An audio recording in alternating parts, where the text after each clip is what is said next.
This is Nothing Coherent. I'm Brandon. I'm Zach. And I'm Ryan. So on this week's episode, we're just kind of playing catch up because it's been a little while for us to get back together just with everything that's happening, and so we're just kind of letting you know all of our opinions on things that have come out. Yeah, well, Outer Worlds came out. Yeah, Zach will go offer. I'm gonna start, I guess. I streamed quite a bit of the Outer Worlds, actually.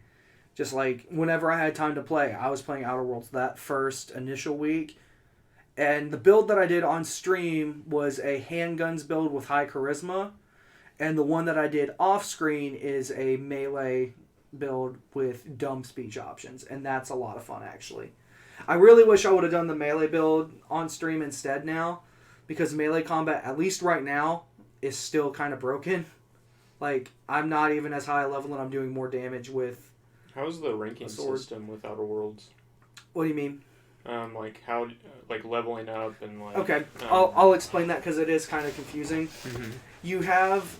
Did you ever play Fallout 3 or New Vegas? Mm-hmm. Okay, so like whenever you level up, you get 10 skill points to put into your character, and you have it based on like melee, ranged, science, medical, stuff like that, and you can put your points into it. And then each of those has subcategories that level up at the same time until you get that skill up to 50, and then you can spec directly into that. Oh, okay. So, like, Gotcha. on my melee character, I have my melee weapons right now. I have one-handed at 50, and then I have two-handed at, like, 65. Okay. Do you like that system? Yeah, I think it works. I think that you don't get enough points per level. Getting only 10 per level is kind of rough, because there's going to be a lot of skills that you don't see with each character, but that also encourages you to go back and play. Yeah, I was going to say that comes with any game that has multiple paths. Now, because with Fallout New Vegas, for example, you got like 18 points per level. So by the time all the DLC came out, you could effectively max out one character by the time you reach level 50 and hit like 100 on all those skills. And each of those skills has their own perks for every time you hit an increment of 20. Mm-hmm. So it'll be like you do like 20% more damage, or you swing 10% faster, or you are more likely to land a critical hit, stuff like that. So like looking at the character creation stuff, like when you create your character, you can actually see all of those perks right away, so you don't have to worry about like, oh, if I spec into this, am I going to regret it? You can actually look at the character creation see what you really from the build. Beginning and see what you want. That's very convenient. Because I sat on that screen when I first booted up Outer Worlds for I think like the first 10 minutes and really debated, do I want melee or do I want handguns? Because I knew I wanted to do one of the two. And I was like, I could do both, but then I'm not getting my sub-categories, like my healing or companion stuff. And then every 2 level ups, you get a perk, which is individual to that. And that can be like increase your base health by 50 or your armor rating by 5 or stuff like that. And I actually like that it's every 2 levels. That way you don't get too overpowered. Mm-hmm. I really like the flaw system a lot, actually. I think some of the flaws are not worth it. But then there are flaws that it's like, well, that's a no-brainer to take. Like, on my handguns character, I have 3 flaws already, which is the max I can get on the normal difficulty. I have all 3 of my flaws are related to the damage output that's done to me directly. Mm-hmm. So like I take 25% more damage with plasma, corrosion, and blunt damage, instead of doing something that directly impacts a skill negatively, because they have some perk or flaws that are like, oh, your perception goes down 1, or your strength goes down 1. I'm like, oh, I don't want that. Like, that completely affects all my skills versus the damage I take. And in exchange for taking a flaw, they give you an extra perk. So you don't have to wait those 2 levels if you come across a flaw. And it'll be like, oh yeah, you can take this flaw at any point. There's different flaws for things like, if you use too many chemicals, it'll pop up and say, oh, you have a flaw. You're a drug addict. So now it's like, if you don't use so many chemicals, your character will start to like freak out in combat, and like your weapon sway will go more and stuff. Like, they're more focused on building actual characters than they are making you overpowered, which I really appreciate. There's a little bit of realism into it. Yeah. Which, before New Vegas got to where you could reach level 50, it felt that way too. Because, like, you can reach level 50 in that game relatively easy and be just super broken and do everything no problem. But with this game, like, the way they build it, you only have so much you can do. You can't be super good at everything, and I really like that. So, Because it encourages you to get new companions or replay the game. this is a completely open world game, right? Yes and no. So, the way that it's open world is that you can travel to the different planets, and then each of those planets has their own individual maps. Okay. And there's like 8 or 9 different worlds you can go to, but like some of them are blocked off to you at first, so you can't even go to them. So you have to do quests or find certain items. You need upgrades for your ship to where you can like go to those places and land and everything like that. I'm not even actually that far into the game, just because when I get to any planet, at any stop that I make, I try to do everything I can there before I move on. And like I'm already like level 17 out of 30 on my main account. And I'm like, I'm going to max out before I'm even done with the main story, I think. Oh, wow. So, Right. I have a question. Sure. And you may not be able to answer this just yet, Okay. but a lot of people that I follow said Outer Worlds is a great starting point of that, and Outer Worlds 2 could be something that rivals the best that Obsidian's released, such as like Fallout New Vegas. But that this one is more of like, you've set the groundwork. Yeah. A sequel could be everything that you imagine that this game could have been. Based on what I've played, I would agree with that. Okay. I would say that if you're going into this expecting like a polished top tier RPG, you're probably not going to be satisfied. There's not as many weapons as I would like in an RPG, but what they do specialize in is freedom of choice. I think like there's so many different options, dialogue wise and character driven wise, that I don't think that combat is necessarily what they were focusing on as much, because they did a huge focus on companions in this game compared to their previous entries. Like, yeah, companions were there in a game like Fallout New Vegas, but like they didn't have special abilities. They had perks that you could unlock after you do like a specific quest, but like with this game, there's skills that you can level up that directly impact like how much damage your companions do, and they get perks on their own too. So, like, they're definitely, I think, laying the groundwork for a franchise. I think that we're very likely going to see a sequel, probably in 3 years or so. So my guess with the sequel, though, is that it's Xbox One exclusive. That is probably true. Or Xbox exclusive, whatever Knowing the that next one's called. Obsidian has It's the been bought. rights. Well, or they're Xbox has the rights to Obsidian. That's very likely. I don't know if I think that's a step in the right direction, considering the first game is on all platforms. But, Yeah, but I get it. It's a weird reversal. Yeah, well, you gotta look at like other games like Bayonetta, for yeah, for example, sure. would have never gotten a sequel if it wasn't Right. exclusively released on Nintendo's Right. consoles. And I But- totally understand. Yeah, so do you think you like it? Here's gonna be my real question. Mm-hmm. Do you think you like it enough? If Outer Worlds 2 came out and it's on Project Scarlet, whatever the Xbox is, would you buy a Xbox 2, whatever it's called, Just for that Outer game? Worlds 2?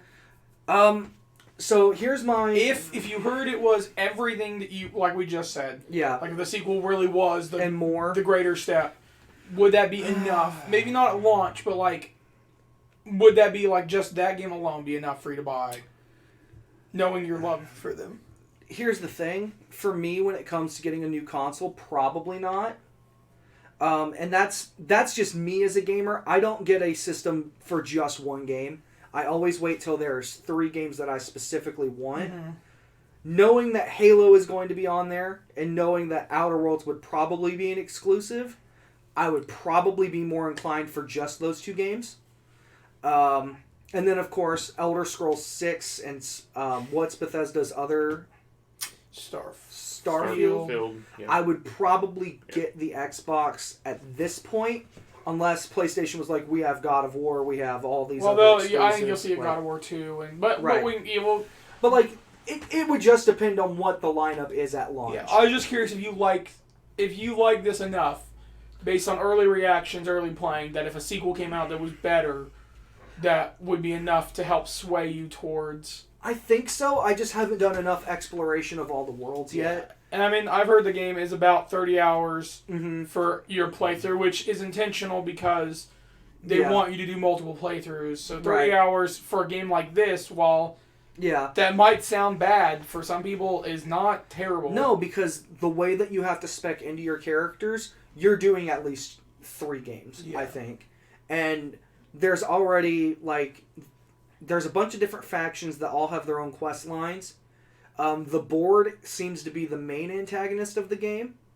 So my second character that's melee, I'm trying to do things that line up directly with them so I can experience as much of the game. Quite a few side quests. Yeah. Yeah. And They're just so about you can any spend quite a bit of time. just in about side any quests, named yeah. character in the game has some sort of quest for you. Good. That I've come across anyway. For And me- all your companions have their own quests too, and those are the quests that give you the most experience. Yeah, and for me, I don't like to play through games multiple times as probably much as you guys will. I agree with you. I'm right. like I like to if I'm going to invest my time, Yeah. I would rather get the whole experience in that one time. And I Right. may have to make a few decisions that maybe I'm kind of split well, on. right, like That's Detroit or why- Heavy Rain. I did my playthrough and I'm like, that was my ending. Yeah. That was my story Now, there. for a game like this, I typically agree. I don't like to replay games that much unless I just really love a game that much. Yeah. But with an RPG, I intentionally like map out in my mind, okay, I didn't see this side of the character development. I didn't see this side of it. So I go back and I intentionally create a character different to how I played last time and then do those options, which is kind of what I'm doing now. My thing is like I think back to like a Skyrim or a Fallout Yeah, for 4. sure. But Skyrim, I was more open to playing again, but that there's came out on different- like everything, so you're replaying. But Right. Yeah, you had that thing, but you invested so much in that character. At least for me, Yeah. I put so many hours into it. Right, So and one there was thing like that no is- level cap to Skyrim, so Yeah. like you could even legendary your One- skills and replay it one differently. of the things that's kind of is a 30-hour kind of cap thing, which I don't get to spend as much time on games as I wish I could. Yeah. So maybe that is kind of a good thing a little bit, but I like to get lost in the side quest. I like to really get to feel, especially if there's 8 different worlds. Yeah. That's something that I would kind of see maybe as a downfall or a fault, or a good thing or Yeah. not. So, but if there's a lot of side quests, you can spend a lot of time in there to make Right. it for that So, 30-hour what's- storyline. There is one con that I keep seeing other people talk about, but I haven't felt it's that bad, and that's the loading transitions. I have seen some videos where it takes over 2 minutes to Yeah. load. Now, the times where I noticed that the most is when you switch between worlds. So, like, you have to transition onto your ship, go up to its computer, pick the planet you want to go to, and then you exit your ship. That is the game essentially loading in the entire world during that time. My load times haven't been so bad, but yeah, I have heard that some people have waited almost up to 2 minutes to be able to exit their ship. But once you're like actually out in the world and everything's loaded, a transition into a town is only like 10 seconds. It's not too bad. But like the actual transitioning between planets can take a little bit. Okay, I gotta go deal with my daughter and hear him freaking out. So I'm gonna let you Okay. two talk about Call of Duty. Yeah. And then Okay. we've got a bunch of other stuff to hit too. Cool. today. Okay, so you have Modern Warfare, right? Yeah, so I've played quite a bit. I'm like level 7. I haven't Okay. played a lot. Yeah, I'm level, I think, like 40. Yeah. So, I just got the M4 and I've been using that a lot, and I love that gun. yeah, that right now that is one of the top 3 Yeah. guns in the game right now. Yeah. Rumor has it the next update they may try to They're gonna have to do something because do a little bit. it's pretty overpowered. Yeah. So on gameplay, I think this is one of my more favorite Call of Duties in the last probably 10 years or so. This rivals probably my top 3. Yeah. Black Ops 3 was really good. Modern Warfare 2, obviously. Yeah. COD 4. Some of those are my favorites. Part of it's because of my childhood and that's what I started out with. Part of it, Black Ops. I love the Black Ops series except 4. I didn't care for 4. Yeah. And 2 was a little bit. So with this game, how do you feel about like overall the gunplay, the maps, and like the perks? So the maps. Because you're a higher level than me. Yeah. So the maps, I don't like the maps that much. I'm not the biggest fan either. They don't have the 3. They just came out with a map actually yesterday, I believe. Yeah. Um, They don't have that 3-lane layered structure that a lot that of new COD map. maps They have. just answered what the players were calling for on the new map that has 3 lanes. I didn't get to play enough last night to run into that map yet. All the other ones though, they just put a whole bunch of crap and they just randomly put it out. Right. It doesn't seem like they're actually trying to make the sandbox tactical for gameplay. There's a few maps. I'd rather have 3-lane maps than maps that don't make sense. There's a difference between Battlefield and Call of Duty. Call of Duty has the 3 lanes, and it's a little bit more open. To just straight. It's a little bit more faster paced. Battlefield, everything's open, free game. I've heard that they've even considered just adding in like fan favorite maps from previous games. I've heard like High Rise and Terminal from Modern Warfare 2 have been considered to be added. Yeah. And I'm like, that's kind of a given. If you're gonna do some maps, you would want to like pick up something from like Modern Warfare 2. Both High Rise and Terminal obviously were the favorites of Modern Warfare 2. But for me, I think the guns. I think everything's a little bit more balanced than normal. I think it's a little bit overpowered. I feel like there's very few guns that I'm like, I don't want to use this. Just until yesterday, the quick scoping, which was a huge problem. I mean, some people see it as a problem. Some people see it as you're just really good at your game. How do you feel about the gun mounting? Like when you're up against a wall and you like basically lay the gun against it. Do you feel like it's a little too accurate, or do you feel like I do. I think that's a good question too. Because I feel like if you have the gun mounted, no matter what gun it is, it's pretty much a dead shot. Yeah, you have an advantage of other people coming around. Now, obviously, if you're set up somewhere, whatever you're camping, whatever the case may be, you're going to always have that advantage. But from that angle, I definitely think that's a little bit. It's not very realistic to mount something like that on the side, or like it's not even mounts, but it's. See, I kind of disagree on the not realistic part. I just think that they need to still accurately make sure that your bullets kind of have that spread still. Yeah. Like, sure, you're holding the gun more, like, in a position to where it doesn't sway as much, but, like, I don't know. It's a different element. They have to add a little bit of something different in every Call of Duty. Have you tried the dark mode yet? With the laser sights or whatever it is? No, I have not. So. What about the campaign? I started on the campaign. I didn't get very far on that. How did you feel about it? Because I haven't started it yet. I'm not far enough to get. It seems like the storyline from the set is going to be good, but I have not gotten far enough into it to where I can justify the story. I want to be Outer Worlds first before I focus on the story in COD. Yeah, the thing is, Call of Duty storylines, which I hate to be that guy, but a lot of them feel the same. Well, it is, and then I'm one of the first. That's one of the first campaigns I'll put down, but before finishing it, because it's going to be somewhat similar to the other ones usually. Yeah, I had heard the last one, Advance. What was the last year's game? Black Ops 4 didn't have a campaign. Maybe the one before that. I think it was Advanced Warfare or Infinite Warfare. One of those. One of them was co-written by one of the guys who wrote Saving Private Ryan. Yeah. I heard that one was really good. World War II, I think, was co-written by that guy. World War II. Yeah. That was the one before. The campaign for that one was good. Yeah. Because I almost bought that one. I heard Modern Warfare's campaign, this new one, I've heard it's all right. Yeah. Like, I've heard it is, like... And that's my thing. Like, I'm not a big Call of Duty player, but I love a good story. And I'll play just about any type of game if it has a good story. Yeah. Yeah, and typically the Call of Duty games, there's not too many that are just terrible stories. Yeah, I mean, I played through the Modern Warfare franchise just the story. Yeah, no, the trilogy of games, their story modes were actually pretty good for a first-person shooter game that's mostly focused on online gameplay. Yeah. I think that those games were fine. I thought that the characters were okay, and it's very clear why they brought those characters back. Yeah. So, just playing through just the games, I think, for the most part, I did notice there's a lot more spawn killing, a lot more I spawn felt like issues. I got the last spawn trapped update. in ground war quite a bit. I have heard that's an issue. Ground, which the first few nights that I played, I didn't see any of that. I mostly just played Team Deathmatch. Deathmatch. Ground don't War was a little bit broken when they had the 10s instead of the 20s. Yeah. The 20s, it's okay. I'm not a big fan of it. I played Ground War, I think, 3 games of that, and in 2 of them, the other team got a nuke because they were up on. It kind of goes back to the Battlefield, what I just mentioned with the open. If you're in control of a certain part of the map. The reason why I like Call of Duty is because it's different from Battlefield. I want to say Battlefield.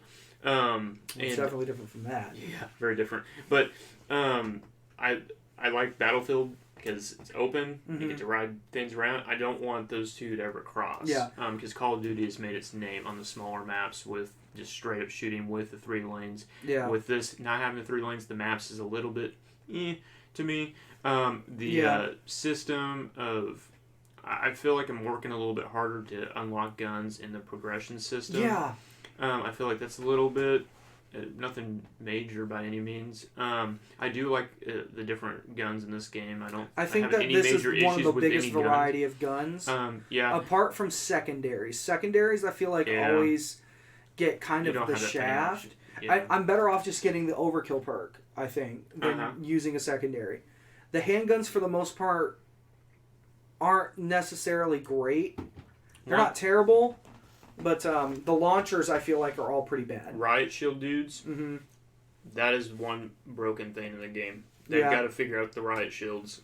They're never going to figure that out. See, ever since they introduced those in 2, I feel like they've always been... Well, and some of them you can... I feel like they're taking bullets a lot better than other games. I don't know what the stats are on that, but I do know that the people that are using Riot Shields, it's a little bit of a broken... See, for me, the strategy to dealing with Riot Shield is to always run with a Claymore instead of a frag grenade, set one down, and then like they're kind of limited to where they can get around to you. Back up, throw a flashbang, and then just go around and just hit them in the back. Yeah. It just depends on where you are, I've never been a big fan of Riot Shields. I never use them. I think they're kind of a waste. There's those dudes that will live and die by the Riot Shield. Yeah. Black Ops 4 was pretty bad about that with that one guy who had the shield and he could shoot through it. I was like, this is just Ajax or whatever. I was like, this is not fair. Sure, it's a charge-up ability. Speaking of which, the little charge abilities that you have, all of them seem pretty balanced to me. Yeah. I think I'm going to just stick with the replenish box where I just get more ammo, though. Yeah. That one's a medium charge, and it's unlocked everything, fine. So I haven't got to try out. And then all the kill streak perks. I don't feel like anything's overdone on the kill streak. I don't think any of the kill streaks are too overpowered. There are some, though, that I just don't care for. Like, whatever the 5 kill streak one is that you start off with, the artillery strike where he pulls out the little laser light. Yeah, that one's a little bit annoying. I don't like that one. But every other one that I've used is pretty good. I feel like when you play Capture the Flag or it's good for those modes. you can rack up the kill count pretty quick. But I'm just like, okay, some of these are all right, and then others I'm just like, these are clearly the ones that everybody's going to be using. Like the VTOL jet, people are going to be using that. That's basically a Harrier. I'm usually pretty skeptical with Call of Duty. I think this is a pretty solid entry. I've put a lot of hours in Call of Duty in previous games, and this one's, I think, one of the most... They didn't go over the top with anything. They kept everything back to the old-fashioned principles of Modern Warfare 2. They gave us what we wanted. And they gave what everybody wanted. We went back to the old-fashioned kind of style. Everything's a little bit more balanced. Nothing's overdone.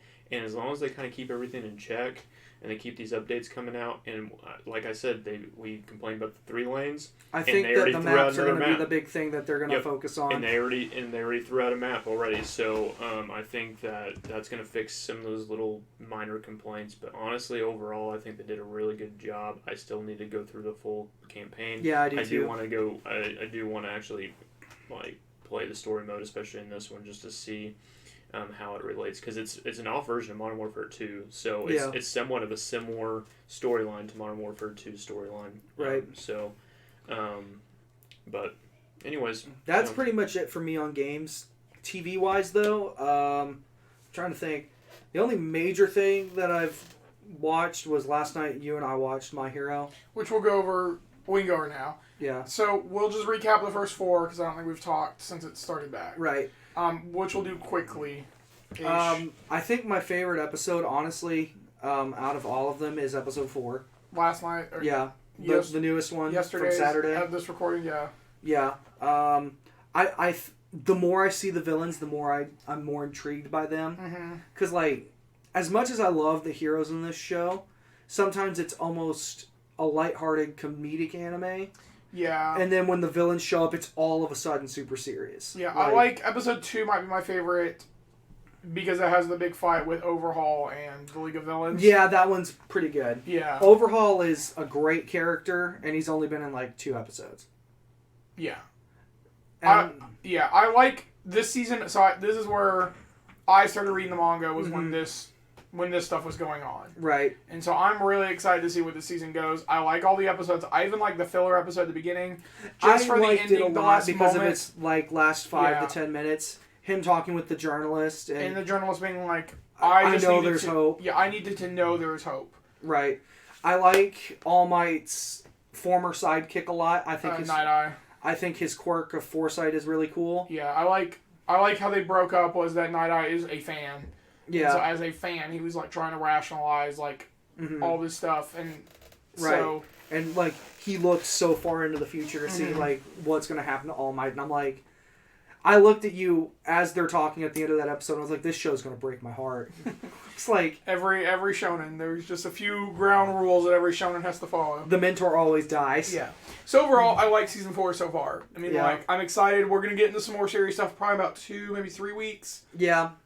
You maybe guys said 4. because when Overhaul just touched the guy and like he activated his quirk, I was like, this is just so broken, and you were like, just wait. And I was like, what?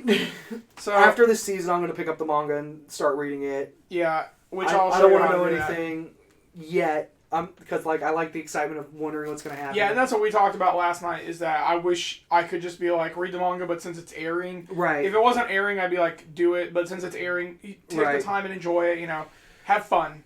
I really, really like. Gosh, I can't remember his name now. The hero that Deku was with in the last episode. Mamillion. He's great. Yeah. And I love that he pieced together the same thing that Deku saw, but he was like, I can't do anything about this right now. Well, they had the opposite thoughts of him being like, well, we can't do anything right now, and Deku being like, we have to do something. And so, showing just like... I was like...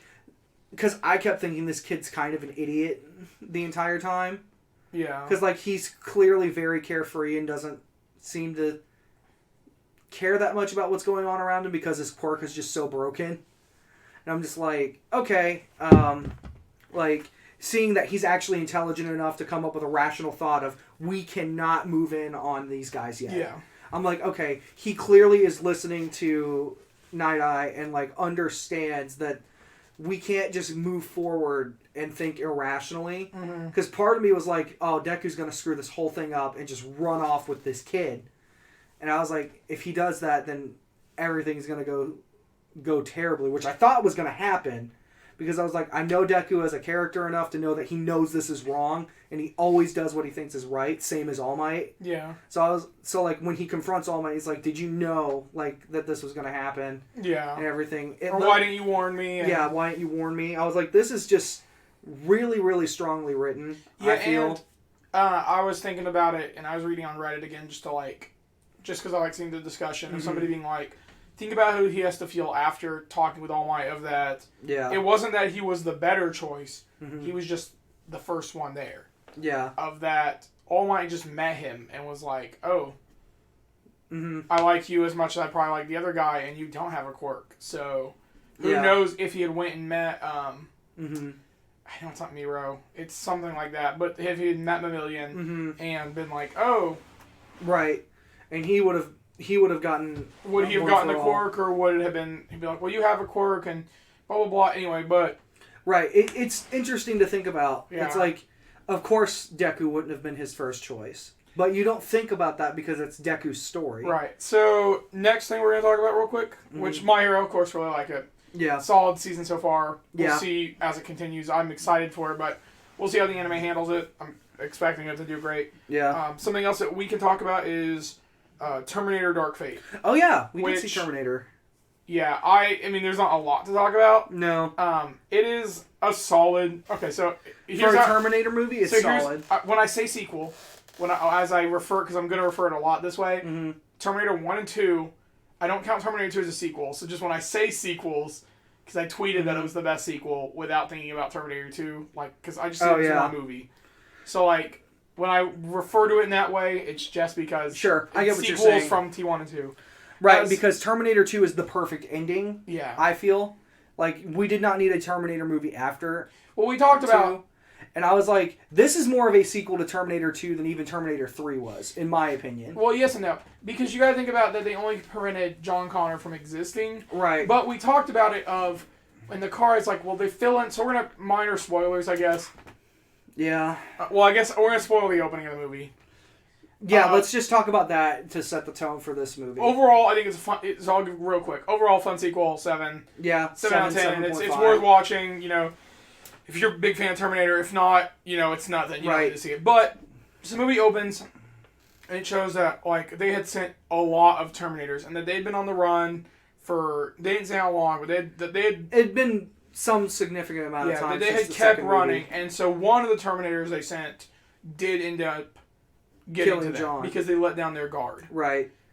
And So like that scene being like the opening scene of the movie. which I like and hate, because I liked Terminator 2 where that, hey, one day there's going to be a resistance that John and them create that do fight back and can defeat Skynet. Right. But there's also the now side that now Skynet doesn't exist, and there's a whole new organization, and there's a new Cyberdyne rebellion now exists, Yeah. and then of course they're called Legion in this movie. It's a different name like every movie now. Yeah, but as far as like the movie goes, I liked Linda Hamilton and I like Arnold. But Yeah. I did not really care for the new characters, No, not as much. which sucks. I don't mind the main girl that they're all trying to protect. She was fine. I didn't like the. I did not like the girl. the woman they sent back. Yeah, I didn't like her. I did not like Grace.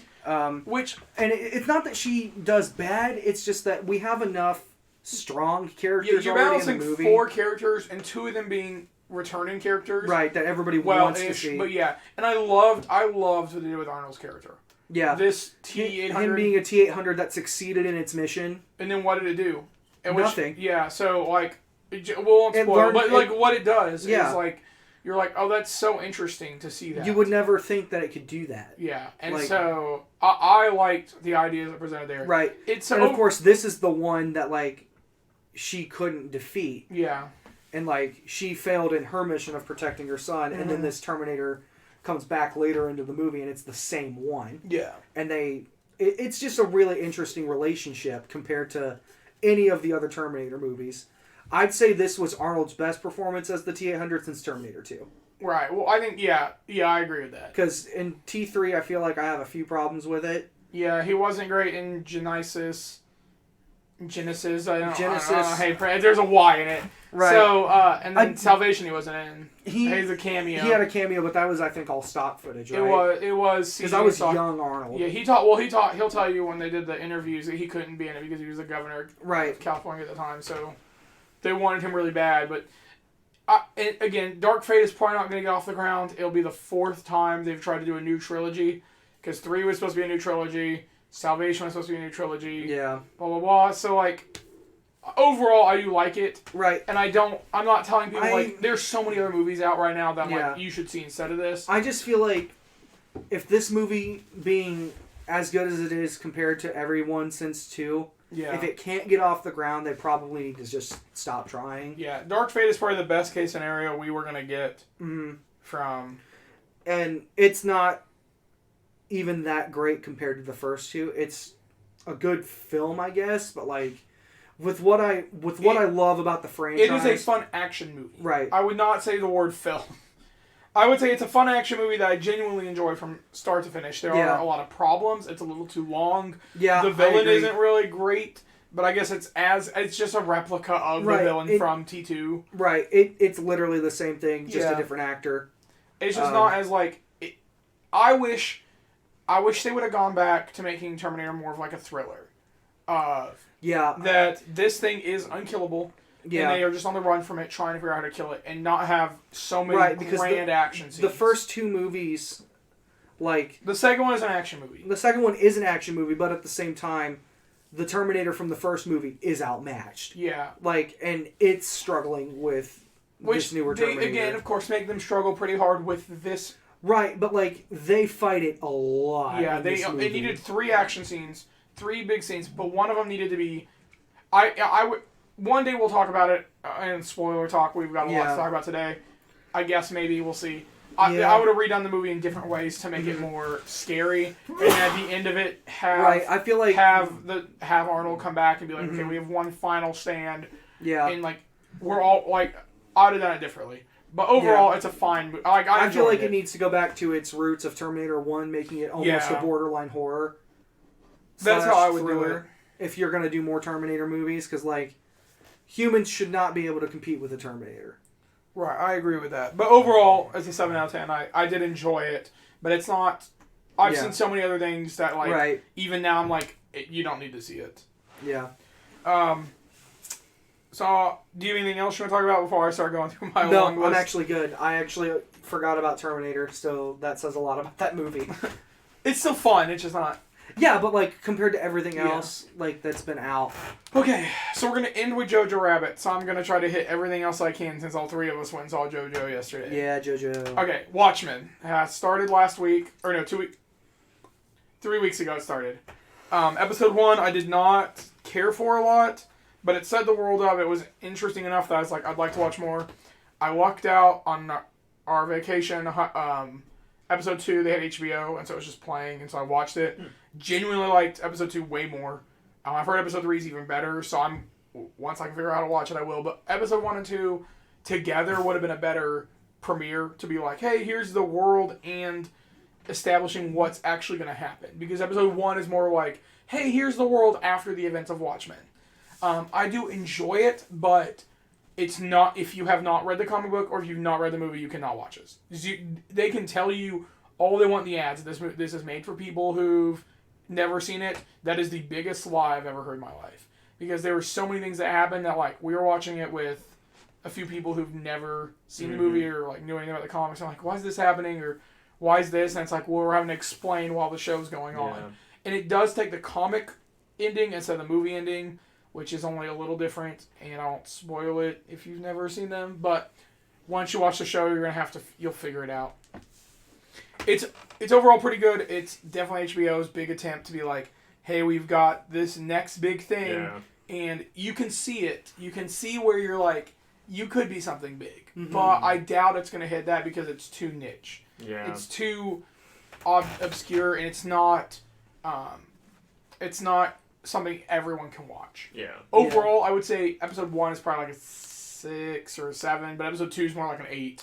Like, I do like episode 2 more, and I'm excited. I've heard like I said, I heard it gets better, so I'm excited to watch more of it, but it's not something I'm, like, needing to watch. Speaking of HBO, they did cancel the Game of Thrones...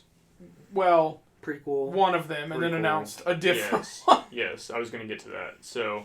Yeah, just a side thing. Thought that was kind of weird. Do you think I don't know if I'll watch it.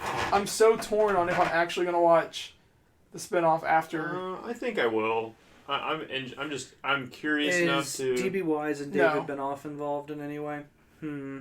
George R. Martin's writing it too. He is. So that's the only reason I'd be like.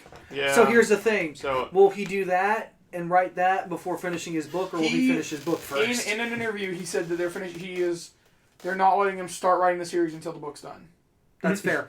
So he needs to finish the book. Books. Get back. There's 2 more. Yeah. He's like, get back in the office. So finish book. If he finishes book, it's just HBO just sends an invoice and it's like George Railroad Martin, and it just says 2 words: finish book. But also his Dark Material came out. I'm kind of curious about that.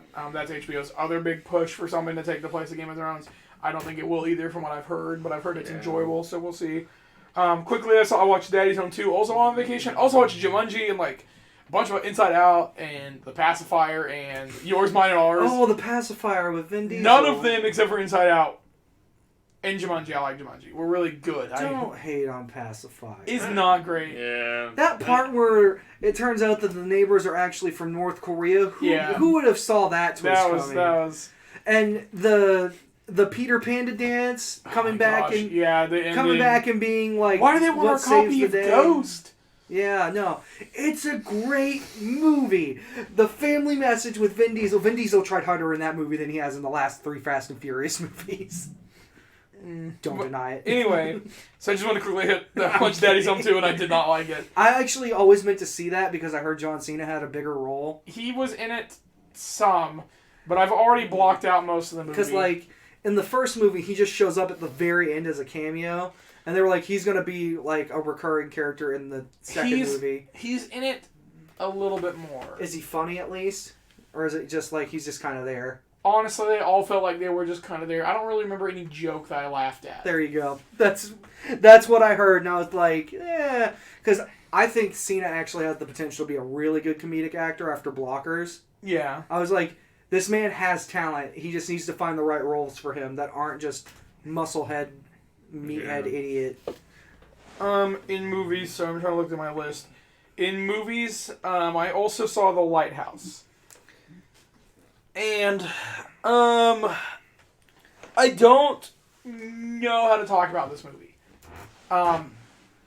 So first, I would say you should, if you're going to see this, don't watch any trailers, don't look up anything, don't listen to any reviews. Mm-hmm. You want to go and inform your own opinion. So I'm going to say stuff, and you could disagree with me or you could agree.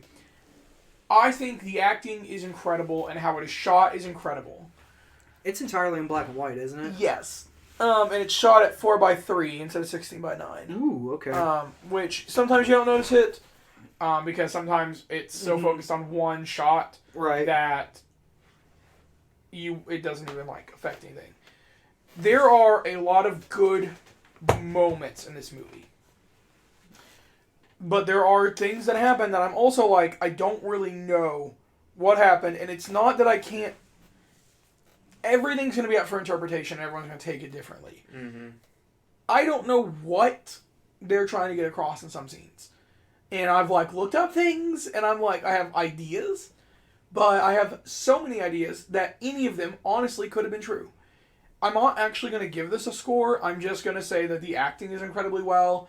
And it's not a movie that I feel like you can give a score. I feel like it is a discussion piece. They want you to watch this, and they want you to watch it with multiple people, or have you and your friends sit down and talk about it to be like, well, what did you get from this? Or what did you get from this? I've talked to a few people. I know a group of 5 people that went and saw it. Only one person in that group liked it. And that's with quotations. And I think we're in the same group of liked it. Of that I enjoy and appreciate the movie. And there's several scenes that I really appreciate, but as a piece of film that from A to B or A B to A to C, to where our rule is character starts here, something happens in the middle, changes them good or bad, and then ends up here at C. I don't feel like that exists. That foundation isn't there. It's structure isn't really there. It's not. And I mean, there is a change. There's an A to C, but and I'm not saying it's a bad A to C. I'm just saying it's weird. Do you feel like there's an actual plot going on, or is it just about the characters at the actual lighthouse? I don't. Okay. I don't know how to explain. They don't, and it's crazy. It's weird because things are said. There's also, so we saw the dialogue or the accents are super heavy. Mm-hmm. So we saw it at the Moxie, and it was hard to hear some of it. So that might have also helped kind of deteriorate our impression. I have heard that. It's hard to kind of understand what they're saying. Yeah, because I said something, me and Taylor got out, and I was like, I interpret something this way because he said this, and she's like, he didn't say that. And I was like, yeah, he did, you just couldn't, it's one of those moments, because they get drunk a lot, and they start to say stuff. Right. And it's you're already slurring your words with these super heavy accents. Yeah. So it's hard to hear what is being said. So that was a whole thing. But overall, I don't know. I don't want to say see it or don't, but if you have a chance, it looks interesting, or you like Willem Dafoe or Robert Pattinson, and you're like, well, I want to see what Robert's going to do before he was in the Batman. I think this is a great showing his acting skill. I think he's great. And there was one moment where the hairs on my arms did stuff. I did get chills when they were talking. I was like, oh, I love this. But like I said, it's so few and far between in scenes that I don't know if I can really. One day, if you both see it, I'd love to do a spoiler cast where we just sit down and talk, and we're just I definitely want to see it. It's just I don't know when I will, because I think it's already about to leave theaters. It's probably its last week or two. That's what I thought. So I'll try to see it. Maybe I'll even see it Thursday. And with everything else happening, these next couple days, there's so many, which we'll talk about at the end, our schedule, what our schedule will look like for, okay, I think that's the last movie, so I'm going to hit games real quick. I've played a lot. Oh, wait. Queer Eye. I have to talk about it. We binged all of Queer Eye Japan, which is their, spin-off season. I still love Queer Eye. Mm-hmm. This season is not as good, this spin-off show is not as good as the normal Queer Eye stuff. But I do like it. If you like Queer Eye, make sure you go watch Queer Eye in Japan. So is it the same stuff they normally do? Yeah, but in Japan, and it's just not as relatable because it's culture. And are they talking to people that speak English there? No. No. They have translators that they edit it down so you never see the translators like do their job. So it looks like they're just having a straight conversation, but... How do they even... I mean... Well, I guess it's big enough to where they can just find random people that... Well, so you have to be submitted, and like so people like...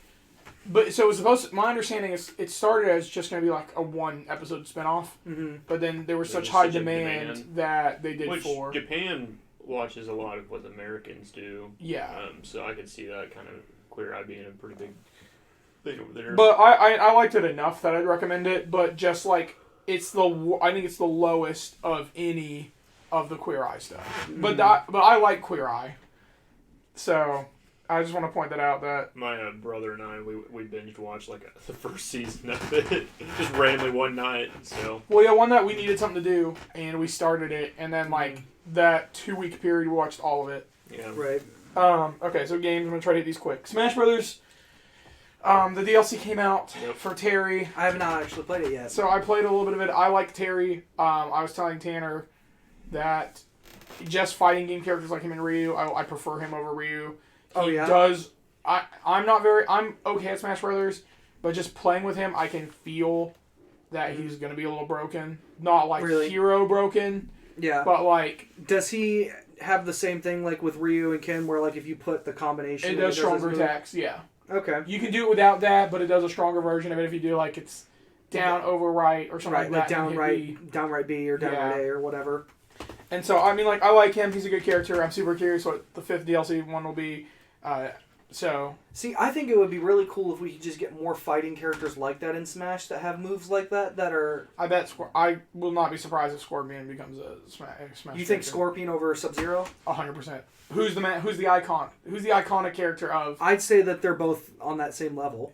But you would say... Okay, if I asked you to quote Mortal Kombat to me, what would be the first quote that comes out of your Probably mind? get over here. Yeah, and that's so... true. Actually, I'd probably say finish him or fatality. Yeah, but you can't put the narrator in. You could put the narrator in. But Smash. It's just the random narrator. I think if you could choose different narrators for Smash instead of game, it's finish him. Yeah, and Mario just rips Bowser's head off and just smashing it into Link. But I think Scorpion is most likely. It's just they're gonna have to dumb him down for the rating system. Sure. So it's depending on if they're willing to make Scorpion E. I also would not be surprised if T rated game before. But I thought Smash Bros. was E. Smash is T. Is it really? Yeah, I'm pretty sure. Brawl was T. It's fine. It's either E or E10, which is still fine because might be E10. Mortal Kombat versus DC Universe was T. Yeah. So I think that you can do it. Smash Bros. You just have to limit how brutal you go with his finishing move, and then just obviously no blood, which is fine because Smash Brothers has never had blood. Yeah. And you can turn blood off in Mortal Kombat anyway. But so yeah, I do like him a lot, and I'm excited to play more with him later on because I played a lot of Smash on our plane ride back because I just want to practice with Hero some more. Oh yeah, and you also had it's E. It's just rated E, not E10. Oh freaking no, E10, yeah. I was gonna say I feel like it's got to be E10 because. Okay. So I'm going to quickly hit these. I'm going to try. You got Luigi's Mansion. Well, okay, yeah. I was going to get to that, but we'll do it now since you mentioned it. So Luigi's Mansion is the one I've played the most out of all these games we'll talk about, so I'm going to try to talk about it more. Yeah. It is my removing the nostalgia glasses, taking them off. I think it's my favorite Luigi's Mansion game. Really? I do. It does have problems, but I was talking with some other people, and they're like, well, if you remember in the other Luigi's Mansion games, those problems are also there. It's just... the games are shorter, so you don't realize it because the games would be like even shorter if they remove that. There's some padding. There's been at least two instances I can remember that have stuck with me where I should have already beaten the boss and been able to do the next level, but you have to like do fetch quest or backtracking to continue. Because the game, it's 15 stories and you're working through getting the keys back to each floor basically. And so like I'm on 11, but two or three of them, there's like ghosts that take the key away from you after you defeat the level, and you have to go hunt them down. And it is, some of them last for like 20 minutes. And I'm like, I already beat this. I do not want to keep doing this. Like, I just want to move on to the next. There's also a few boss fights where I've almost just thrown the switch, where I've been like, I don't even want to play this game anymore. There's one with a rubber ducky which sounds when you're like when I first started, I was like, oh my gosh, it's gonna be so fun. And if you hit, they're basically you're in a circle. There's spikes all on the side except for one area. If you hit the spikes, you're out, and you have to knock the other ghost out of the thing. But he has to do a spin attack against you, and so you have to use the. It's so stupid when you play. You'll be like, this is terrible. Also, the default controls are bad. You need to switch it to the triggers, to the bumpers, to use for like the light and there's something else. One of the two things, because if not, you have to like it's tank controls, so you have to like with the right stick move and with the left stick move Luigi, and so which is how it's always been. It's just it doesn't feel right. It feels awful, and so like if not, your thumb moves up to the X and B to like do things, or it's down here to move Luigi. So you either have to move him, then hit the button, or use the bumpers. Once I figured out I could use the bumpers, which was after 5 hours of playing, I was like, oh, this is much better. But which overall I do like the game. Those negative things are not enough for me not to recommend it. I think it's the best Luigi's Mansion. I think it's so much fun, and I do genuinely enjoy it. It's just unfortunately it came out at like the worst time, even though it needed to release on Halloween. With Pokemon and Death Stranding and Star Wars and everything else. Zach's gonna die here. I'm sitting in a wooden chair and it's hurting my butt. And so, I overall like it. I have not beaten it, but I'm really close to the end from what I understand. I'd strongly recommend it if you have a Switch. Like, it'll be one of my top recommended games for Switch, especially when people are starting to buy some of these this year. Yeah. Be like, hey, I recommend this game a lot, especially if you like Luigi. If you put it in your lineup of like 5 games you would recommend, would it be in the top 5? Maybe. Because I'm thinking Zelda, Odyssey, Pokemon, Smash, Mario Kart. That's my thing. I would almost not put Mario Kart because it's just 8 on the Switch, but I guess you could also make the argument for Breath of the Wild. Yeah. I don't know, Fire Emblem for me might also be up there. Right, but like, do you think the average person is going to be as invested in Fire Emblem? Because I think... If you average gamer, I guess I'd probably put Luigi's Mansion in there. Maybe even over Smash. Yeah, probably, because Smash can be... For an average gamer. Yeah. But, so, I don't know. It's definitely a recommendation. I would recommend it strongly to anybody who owns a Switch. But, so, I really like it. I think it's probably going to land at about an 8 out of 10. Yeah. Unless, like, the ending either just is phenomenal. Or like, the last 4 levels are like, oh my gosh, this is so worth everything I've gone through. Or if they're just so bad that I'm like... I don't want to even finish. Yeah. So other ones is Dragon Quest XI. I've been playing a lot of it. Finally. I'm pretty far now. Well, that's a lie. I'm kind of far. And so I genuinely enjoy it. If you've ever been like a fan of JRPGs, I definitely recommend it. It's probably one of the best I've played in a couple of years. It's pretty good. It is going to be very long. I'm only about 15 hours in, and I've heard I'm far, but if I do a lot of stuff like I'm only like 10% of the way. So, I recommend it. The last thing we'll talk about is Death Stranding before we do our JoJo talk. And I've been trying to decide how I want to discuss this because I don't want to spoil anything about the game. But there was a moment Friday night when I was playing Death Stranding where the score hit and just walking around the world, I just started crying and I was like, I think I love this game. And it's weird. The story, it's the most anime story possible.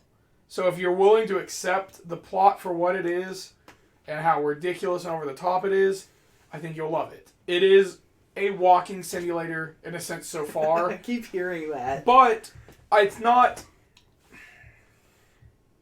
I don't want to spoil it, but it's not just a walking simulator. It's about connecting. Mm-hmm. It's about you're on a server with a bunch of other people who you never see them, but you like their stuff. It's supposed to encourage you to help each other and to be there for each other. We're reconnecting America. That like the premise is reconnecting with each other, and like I think for me, it's just hitting on some like emotional thing that I did not know I wanted or needed.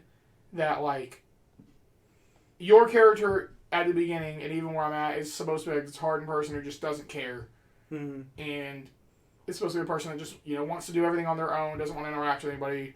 Yeah. But I think they're supposed to soften over time to, we do need to reconnect. We do need each other, and we've turned against each other. Mm-hmm. We've disconnected ourselves from each other. We're not helping each other. We're supposed to be there for each other. That's the Norman Reedus character. Yeah. And so, also the acting is incredible. Yeah, that's what I've heard. Oh my word! Good. Like, for a video game, like, it blows my mind how good it is. Mm-hmm. So, like, I want to recommend this game strongly, but it's not for everyone. So, like, that's what I keep hearing. If you watch the trailer and you're like, I'm even a little interested in this, I strongly recommend you give it a play. It is a long. I've heard it's about 30 hours if you fast track everything. Mm-hmm. But I've also heard some people who spent 50 hours and are at the same spot I am, where they just want to, like, do all the side quests and help build the world out. So, that's just my recommendation for it. I will hopefully get to review it or talk more about it later, but with Star Wars and Pokemon, who knows? So Jojo Rabbit is a film by Taika Waititi. Yes. My first reaction, I love this film. Yeah. I absolutely love it. It's phenomenal. I think this is one of my favorite movies of this year. Yeah. Top 3 is what we're discussing. That the emotional level of this. Oh. Yeah. I don't have that many movies that get me all teary. This movie got me teary at the end. I did not think that was going to happen in a movie that was clearly marketing itself as a comedic film, where yes, Kid has Hitler as his imaginary friend. I would not put this as a comedic film. I'd say it's a dramedy. A dramedy is what I put, because I think I would argue it's very more than half the movie is a comedy, and even the ending kind of has a lot of comedic elements. But it's so serious at the same time. This is a very Well, it's a satire. Yeah. So when the serious moments hit, they hit. Yeah, which I think there's two distinct things, and so like I guess we'll talk about one thing. So Taika Waititi's portrayal of Hitler, anytime he is on screen, it's much more the lightheartedness, the comedic, and that's the levity that the movie has. Right, that's what they wanted. And a lot of people, like, even reading the comments of people that haven't seen the movie, they think that Hitler, it's like a serious, like a weird, Hitler should never be funny, like, into that. So it's touchy. But it's people. Not. It's his. It's his what he imagines. Right. This is this kid who is a Nazi Party fanatic, which there were kids like that at the time, and other World War II Nazi movies have shown that, like how children were essentially brainwashed to believe Hitler was almost like a god. Which they even showed like the beginning of the movie, and they show like all the people like worshiping him. All the people worshiping him and all of that, and it's like, okay, this kid thinks that this world leader is like somebody he has to impress. Yeah. Like, and he even says, like, I think his goal is that he wants to be his bodyguard or something. He wants to be part of Hitler's, like, special order or something. Special secret service, yeah. And I'm like, okay. So, like, in his mind, he thinks that everything that he's doing is for Hitler. And he can see how Hitler would respond. And Taika Waititi's performance is just great. Yeah. Like, you realize that you're looking at Hitler, but it's like, this is not the real Hitler. Yeah. Like, there's one moment towards the very end where Taika Waititi, like, yells, and I'm like, oh, okay. Well, I think, and that also, like, minor spoilers, like, as the character starts to question Hitler, you see Hitler start to lose the comedic element. Right. And become more of the villain, because it's how he does view the party. It starts to get more serious based on his own Hitler's personal... his best friend at the beginning, and now he's starting to become his enemy. Well, because he worships Hitler, he sees Hitler as like a god, but then like, I mean, the famous quote, if you make God bleed, will people stop believing in him? And so it's like, slowly as he's like, well, maybe we're not good. Right. Maybe we're not the good guys. He starts to learn more about what's really going on in World War II, and it's like, this is interesting. This is more or less a character piece on the mindset of a child in World War II. Right, and that's what it's supposed to be. And I think people forget that based on the fact that they're trying to make Hitler funny. Yeah, I think the trailers really sell it as, unfortunately, I wish that wasn't the case, because I watched the trailer after the movie. I'm like, this just does not represent. It doesn't feel the same. I agree. Like, looking at the trailer, you're like, well, this is not the type of movie you expect when you go see it. But I think it's hard. I don't know I think it's hard to do a trailer without kind of like, because it is a comedy, and so it's hard to sell it like. Right. because like it's also hard to take that period of history and make it funny. Yeah. Like, even I felt like when the marketing came out, I was like, this is going to be uncomfortable, I think, in the theater. Because you're thinking about what really happened in real life. Yeah. And they But show then hints they of that. actually Yeah, show and that. that's the thing, like, so... It's like even the square. Yeah, well, there's, like, moments with his mom, and so it's like, you tell that some of them become a lot more heavy. Right. And, like, how she deals with things and how it was like back then, because and like you're starting to see an adult talk about this stuff instead of just still the child's perspective of right, and it's like what's happening. And like there's this underlying theme of the children don't understand what's going on. Yeah. Like they're basically being told what's going on in the outside world, and all the adults actually see it for what it is and are trying to almost protect them from it. Yeah. I love Scarlett Johansson. I think she was really good. I think so her and Sam Rockwell do very well. I think everybody in this movie does well. Yeah, there isn't anybody I dislike. I think Theon Greyjoy's pretty good too. Yeah, Here's one of my favorite jokes. Not we'll ruin it. Yeah. We won't ruin it, but it was one of my favorite. Yeah. I was just shocked at how good the acting from the children were in this movie. Yeah, we were talking about how crazy it is looking back like 5-10 years of how like child actors are are expected really, more now than they ever were. Right, like if you took the average 90s movie, child actors are not that great. There's a few that were good, like Macaulay Culkin. Yeah, I mean, you look at every once in a while, but even then, I would argue isn't as good as... Like, I rewatched Jurassic Park, like, 8 months ago, and the kids in Jurassic Park pissed me off because of how bad their performances are compared to everyone else. But then I'm like, okay, this is a kid. Like, but then I watch a movie like JoJo, and I'm like, honestly, if this kid got nominated for an Academy Award, I would not be shocked. Would he win? Probably not. I don't think he'll get nominated, but it is nice to see that he does have a huge career ahead of him. Right. That is his first movie. And we were looking it up last night. We're like... Because I was like, I don't think I've seen this kid in anything else. And to see, like, how well he did with experienced actors like Scarlett Johansson and Sam Rockwell, and, like, he's the one stealing the scene at times, I'm like, this is good. Mm-hmm. And he comedically plays off of Taika Waititi so well, and Taika Waititi is great at comedy. So it's like this kid can go in two different directions at this point, and I would believe him as an actor. Like, he did great. His characteristics of an all-around actor. Right. He did very well. I think that this movie was more or less the testing grounds for if Taika Waititi wants to do more serious film. So here's the thing, and we'll talk about this. I guess we'll talk about it now. So you've only seen What We Do in the Shadows, right? Right. Did you watch Hunt for Older People with us? No. Okay.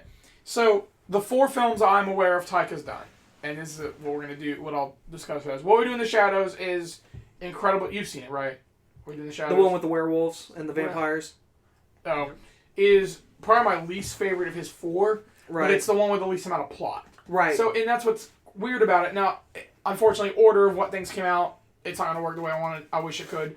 But there's that, and then like Thor Ragnarok's my next one, and then Hunt for Wilder People, which Hunt for the Wilder People and this are as close to serious for him that I could talk about. Like, both of them are coming of age movies of in a weird way of like Hunt for Wilder People is about a kid who's been jumping around from different homes, trying to be adopted, trying to find his place in the world, and when he does, it's getting taken away from him. Where this is more about, World War II and dealing with that and dealing with the seriousness of that. And so I think Taika's already been serious. I think it's just that movie isn't as popular as What We Do in the Shadows or Thor. Right. And so, like, it is a good... I'm glad he got to go back and do Jojo Rabbit. I hope every couple of years between doing Thor movies, if he does the trilogy, a new trilogy, which I imagine he will. Yeah, I think so. That he gets to do crazy movies with how much like money this. Thor Ragnarok brought in. Yeah, well, I bet Love and Thunder's $1 billion or close again, and then he'll do another film and then do Thor 5. Yeah. Yeah. It's crazy to think how much Thor movies we're getting compared to everyone else. That's whatever. Anyway, but we'll talk about that some other time. But that's why I think Jojo Rabbit is as close to Hunt for Wilder People. It's just different subject matters, and I think they're both serious just in their own right. Yeah. So, like, when you eventually do get to watch Hunt for Wilder People, you'll be like, oh, I do see that he was trying to get to that, but then did Thor, Mm-hmm. you know, and when he came back, he was already on the move to this. Yeah. And so, I think he's wanted to do serious movies. Right. It's just, like I said, Hunt for Wilder People is not as openly known as What We Do in the Shadows. Right. Did we point out that Taika Waititi is Jewish? I don't think any of us said that. Yeah, he was... It's the best middle finger to Adolf Hitler. Like, to have a comedic actor that's Jewish play him. Yeah. And basically make a mockery of him. Like... And he even said, he was like, thinking about all the actors I'd want to play, and he's like, I kind of want to find somebody Jewish, and he's like, well, I'm Jewish. Yeah. Why I think that's do great. it? Well, I'm Jewish. And he's an actor. Yeah. Yeah, when he jumps out the window or whatever, Yeah, when I he laugh so leaves. hard. Yeah. That was probably the funniest moment in the film for me. He has the best entries and like accents. Yeah. Or when the kids have Awesome. the bazooka and they drop it and it blows up the Oh. glass door entrance to a building, and the kid just looks at the main character and goes, "Oh God." One of the first scenes when they're like training and stuff. There's so many funny things. Yeah. What's the lady? Rebel Wilson. Rebel Yes. Wilson. Even she's really good. in this Yeah. movie. She's She's only good comedic parts. relief, but she's Yeah. funny. And so, again, I don't want to spoil too many jokes, because I strongly... Except at Right. the very end. Yeah. She sent the kids out. Oh I was my like, gosh. Oh, But- dang. So, That was borderline. Yeah. again, everyone does super well in this movie. Mhm.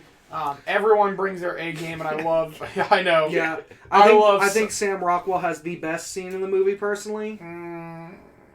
I disagree, but I think it's just... Well, I don't you know. can make an argument for it, I do agree. But that's not... My favorite scene is something I can't talk about, Yeah. but it... Like, let's be real. There's not really a bad moment in the scene. We'll have a spoiler Yeah. talk. What are you talking about? We'll talk about it in like 2 minutes. Oh, we're doing a spoiler talk? Okay. Oh, wait, don't you have to get ready to go? We can do this in 5 minutes. 5 minutes. Okay, so overall, though, Jojo Rabbit, top 3 of the year. Yeah. I would give it a 9.5 I'd out say of it's 10. pretty close to a 10. Yeah.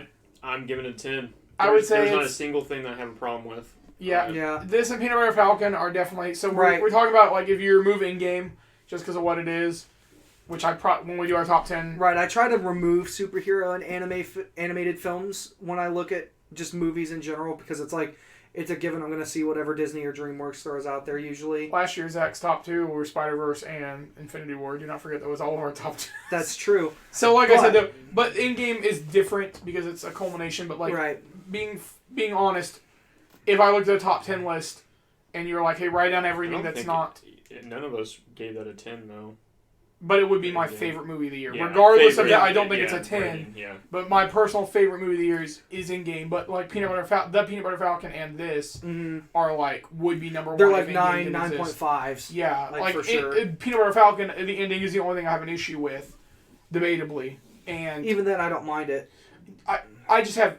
It's enough that it's not a 10, but... Yeah, I guess. This movie's different. It makes you think. Yeah. And it's enjoyable. I love... But it still relates to seriousness. Yeah, it doesn't take away from It World has War a very II. good balance of everything, and I think he did perfect with such a touchy topic. Yeah, so. I don't think it takes away, and I think it takes its subject matter serious. Yeah. And It that's does. That's what I was a little worried about going in, is that the subject matter Yeah, will because not... I saw criticism that people were like, the Nazis are funny. And I was like, I mean... okay. Like, there's only so much you can do with this subject matter. Yeah. And not presenting it in a new way that makes people think. And I mean, the characters still take certain things serious, and there are definitely serious characters in this movie. Like, to say that there's no serious moments is kind of disrespectful, because, my word. So, we're going to do spoiler talk, but before we do that, real quick. Spotify, SoundCloud, Google Play, Apple Music, iHeartRadio, eventually YouTube, we're hoping for. Please do not forget to subscribe and like and follow us on all these things. Did I miss one? I don't think so. There are I said it 5. so fast I wasn't paying attention. There were to the first 5, three. right? We only have 5. Spotify, We actually SoundCloud. we have more than that, but Google yeah, Play. the main ones. Yeah, Google Play, bro. Yes, I said Google Play. Don't forget to follow us on Facebook. Like our Facebook page. We're sure garbage memes most of the time. It's becoming like that. Yeah, basically that's what our page is. Twitter and Instagram. With Twitter, one of them is Coherent Nothing, and Twitter's Coherent Nothing. Yes. Instagram is Nothing Coherent. So please just remember to follow us. Zach has been streaming a lot more, so please remember to follow JitteryJackanape at twitch.tv.com. Twitch.tv.com/JitteryJackanape. If you have Amazon Prime, you can also give him a free sub. So please remember to do that and help him out a lot. He needs it. But spoiler cast real quick. We're going to try to talk real quick because Ryan's got to get ready to go. Yep. Okay. So, hey, I took the blame for several weeks, so it's your turn to... Spoilers in 3, 2, 1. Well, the mom's hanging there, and he ties her shoes and Oh hugs her legs. my god. Okay, I was gonna say... I don't know if anybody could actually hear what you just said, but... Okay, so in Mom gets hung. in the movie... For, Slow it down one more time. In the movie early on, they show what happens to people who are against like the Nazi party, and they show that they hang people publicly in the town square. And that's mostly with people getting caught with hiding Jewish people. Hiding Jewish people or defecting and leaking information and stuff, which is what his father did. And he's just gone. Like, we don't know what actually Yeah, we never know. happened. That's one of the... throughout the movie, he gets told that his father is helping with the war. Mhm. They make a reference that they hadn't, like, he ran away in Italy. Yeah, a couple 2 years ago. 2 years and ago. the soldiers, the Germany soldiers, are making fun of the kid because his father left him, but the kid always thought that he was still out in war and that they were wrong or something. Yeah, well, like the mom kept saying when the war ends, he'll come back. And so that means that, when America won... When America when the Allies and that's won. your first clue that, hey, they're not really supporting Germany. Yeah. Right. And so there's this focus on dancing throughout the movie. Well, and feet. And feet. There's several scenes where she's just walking, and you see just the feet. Yeah. You see her. They focus heavily on like The shoes. basically her ballet shoes. Are they ballet shoes? No, I thought they were They're just just shoes. regular shoes. Yeah, but it's just like there's several scenes where You can distinctly tell you know what that her it's shoes look like. Scarlett And they make Johansson sure walking they the make scene. sure they're She's clearly walking on shown. the rock wall Yeah. or whatever. And that's And, the like, big one when they dance. He asked his mom, or he says, "What do free people do?" And she says, "I dance." And they show her feet dancing on that rock wall, like where they're walking. And then later in the film, after he tells his friend that he has a girlfriend who's Jewish, I thought that his friend ratted him out essentially because then these people show up. But I forgot that his mom put like a sticker or something on a table that he saw, and he didn't realize what it was, I guess. Because then the Gestapo come and they like search through their house, and the Jewish girl doesn't have time to hide. And this is like, to me, the most intense scene essentially. Oh, that was a... Like, that's the Theon Greyjoy scene, right? No, the German Shepherds. Oh, the German Shepherds, yeah. Okay. Oh, we needed dogs. I understand. He's like, I understand. You're doing that a great job. You're doing a great job, and I get that the dogs have a stupid name, German Shepherd, but I didn't need actual German Shepherds. And then when they come back at the end, the German Shepherds are fighting alongside them. I was like, Everyone's fighting at the end, and it's so Yeah. sad because you see kids running out and trying to Yeah, fight. go give the Americans a hug. And she Yeah. puts a grenade in his suspenders. But no, the scene where like they're trying to hide the girl while the Gestapo are there, and she can't hide, so she has to pretend to be his sister, who's also gone. I assume she died. I can't remember what they said it was though. But she died of. They never said. No. It doesn't say that's her the girl. her fiance died of from tuberculosis. Yeah. Yeah, the girl. We don't know how she died. But Right. because he said nobody knows she died Right. because they didn't give a reason because he's like you could live as her. Yeah. Yeah. And I was just like, okay, that's intense. And then we learned that Sam Rockwell's character isn't all that bad because he covers for her in that scene. Yeah, he saves her and then saves him at the end and dies. When And to me, that is the best when you scene. hear the gunshots when he's oh walking yeah, away, it was heartbreaking as well.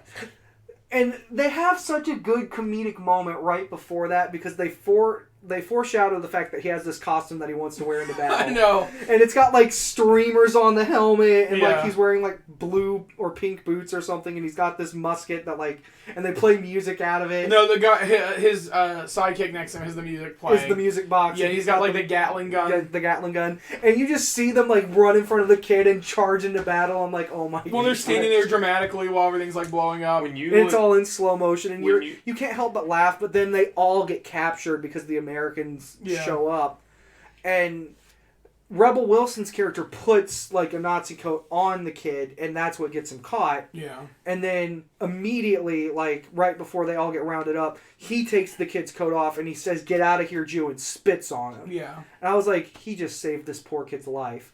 Like, and I was just like, this movie's powerful in the moments where it's trying to be serious. And like, earlier, like, I really actually like the relationship between the girl and the boy's mom too, because she's basically like almost giving her hope about like her future and everything, and talking about like what free people do, and she also says that she wants to dance. And well, then the mom's like, what's something some free people do? And she's like, dance, and then that's the first thing that the girl does when she gets to step outside at the very end. After she slaps him. Well, yeah, she slaps him because the little douchebag says that the Germans won because he doesn't want to lose her, which I kind of get. Because this is after his mom died. But he could have been like, "Please don't leave me, I have nobody. The Americans have won." Yeah. Like, if he was honest, she probably would have stayed either way. I mean, where's she going to go? She has no one now. You know, all she has is this kid who's been writing a book about her.